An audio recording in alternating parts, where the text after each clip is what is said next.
ராதே கிருஷ்ணா, வணக்கம். நான் உங்கள் சிங்கம்மா பேசுகிறேன். எப்படியெல்லாம் வாழ்ந்திருக்காங்க பாருங்கள் அப்படிங்கிறதுல நம்ம இப்போ யாரோட கதையை பார்த்துட்ருக்குறோம்? சுந்தரமூர்த்தி நாயனாரோட கதையை பார்த்துட்ருக்குறோம். நேற்று என்ன பார்த்தோன்னு ஞாபகம் இருக்கா? நேற்று திருமணி முத்தாரில் போட்ட முத்து எல்லாமே எங்கே வந்தது? திருவாரூர் கமலாலயத்தில் இருக்கிற குளத்தில் கிடச்சிது அப்படின்னு சொல்லி நேற்று பார்த்தோம். சரி, அங்கேயே பறவையார் கூட கொஞ்ச நாள் சந்தோஷமாக இருந்துட்டு அதுக்கப்புறமேட்டு சுந்தரமூர்த்தி நாயனார் எங்கெல்லாம் போகிறாரு அப்படிங்கிறத இப்போ பார்க்க போகிறோம். நேராக திருநள்ளாறு போகிறாரு. திருநள்ளாறு போயிட்டு அங்கேருந்து திருக்கடவுர் போகிறாரு. அங்கே போய் சிவபெருமானோட வீரத்தெல்லாம் பாராட்டி பாடுறாரு.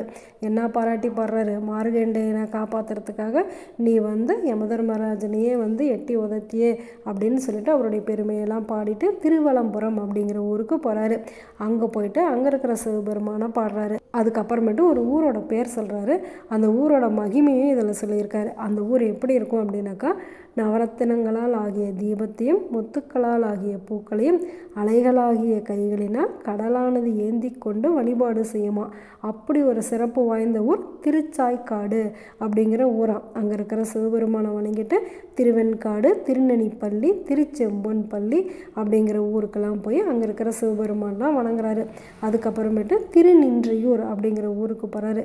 திருநாவுக்கரசர் அங்கே இருக்கிற சிவபெருமானை நோக்கி 7,700 அதாவது 4,900 திருப்பதிகம் பாடியிருக்காராம் அந்த சிவபெருமானுக்கு. அதை பாராட்டி இவரும் ஒரு பதிகம் பாடுறாரு. அதுக்கப்புறமேட்டு திருநீடூர் அப்படிங்கிற ஊரை வணங்காமையே இவர் போயிடுறாரு. அதுக்கப்புறமேட்டு அடடா, இந்த ஊரில் இருக்கிற சிவபெருமானை வணங்கலையே அப்படின்னு சொல்லிட்டு மறுபடியும் திருநீடூர் அங்கே இருக்கிற சிவபெருமானை வணங்கி பதிகமெல்லாம் பாடிட்டு திருப்புன்னூர், திருக்கோலக்கா அப்படிங்கிற ஸ்தலங்களுக்கும் போகிறாரு. அதுக்கப்புறமேட்டு திருக்குறுக்காவூர் அப்படிங்கிற ஊருக்கு வரும்போது இவரால் நடக்கவே முடியல. ரொம்ப பசியாகவும் இருக்கான், தாகமாகவும் இருக்கான். ஆனாலும் அடியார்களோடு நடந்து வந்துக்கிட்டே இருக்கார். அப்போ நம்மளுடைய சிவபெருமான் என்ன பண்ணுறாரு? ஃப்ரெண்டு பசியாக இருக்கிறத பார்த்துட்டு இருக்க முடியாமல் ஒரு வயதான அந்தனர் இடத்துல வராரு. அந்த இடத்துல ஒரு தண்ணீர் பந்தலாக அமைக்கிறாரு. நம்பியாரூரர் வந்ததுமே, ஐயா நீங்கள் ரொம்ப களைச்சி போயிருக்கீங்க, பசியால் வாடுறீங்களாட்டிருக்கு, உக்காருங்க அப்படின்னு சொல்லி அவருக்கு தண்ணியெல்லாம் கொடுத்துட்டு, இந்தாங்க என்கிட்ட சாப்பாடு இருக்குது, நீங்கள் இதை சாப்பிடுங்க அப்படின்னு சொல்லி சொல்கிறாங்க. உடனே அடியார்களோடு சேர்ந்து அவரும் சாப்பிட்றாரு. சாப்பிட்டு அப்புறம் என்ன பண்ணுறாரு? களைப்பு வந்துடுது. உடனே கொஞ்சம் நேரம் படுத்து தூங்குறாரு. தூங்கி எந்திரிச்சு பார்த்தாக்கா அங்கே தண்ணீர் பந்தலாம் காணோம், அந்த வேதியரையும் காணோம். உடனே வந்திருக்கிறது திருக்குறுக்காவூர் வெள்ளடை அப்படிங்கிற கோவிலில் இருக்கிற சிவபெருமான் தான் அப்படின்னு நினச்சி அவரை புகழ்ந்து பாடுறாரு. பாடிட்டு அங்கேயே கொஞ்ச நாள் தங்கியிருக்காரு. அதுக்கப்புறமேட்டு சிதம்பரம் வராரு. சிதம்பரம் திருநாவலூருக்கு வராரு. அங்கேயும் நிறையா பதிகங்கள்லாம் பாடிட்டு அங்கே கொஞ்ச நாள் தங்கியிருக்காரு.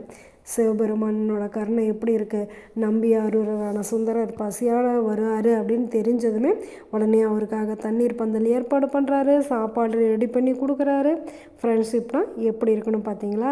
இதை விட சூப்பராக இன்னொரு விஷயம் செஞ்சுருக்காரு. அது என்ன அப்படிங்கிறத நாளைக்கு நம்ம பார்க்க போகிறோம். பார்க்கலாமா? நல்லது நினைப்போம், நல்லதே நடக்கும், ஆனந்தமாக இருப்போம். Okay, bye. ராதே கிருஷ்ணா.